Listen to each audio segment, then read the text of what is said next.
Papunta nga kami sa Upgo niyan. Pababa ang daan. Tapos may tatawiran kang kunting tulay lang naman. Diyan na. Makakita niya yung mga idol. Diyan na. Linaw ng tubig dyan. Diyan na. Galing yung tubig. Kaso tinatapunan ng mga Diyan tubig, sa bukal na mga yan, basura. tubig. Linaw ng tubig dyan, Napakalinaw talaga. Diyan,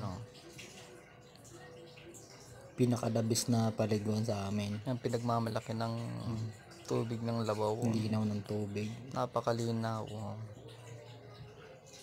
Kitang-kita nyo naman, Kita mo naman, linaw. Kita mo na yung ilalim. Napakaganda talaga ng lugar namin. Kukunti nga lang naglalabaw. Yung dadalawa lang. Linaw talaga ng tubig. Linaw talaga eh.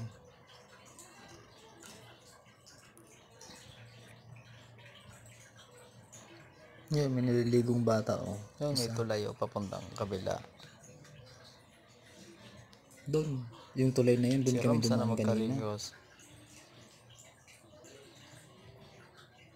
Diyan nanggagaling ang tubig.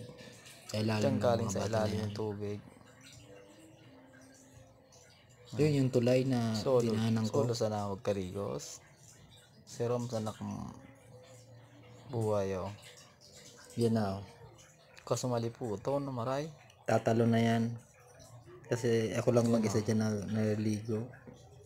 Maluksunan dyan Yan na Maluksunan dyan maliputan pati yung tumalo na nga. Pero ang minuto sana sa Irarom. Then nakatios Ang lamig-lamig pa naman ang tubig dyan. Grabe kayong lipot. Ayan baga tagig-tagig na kang lipot.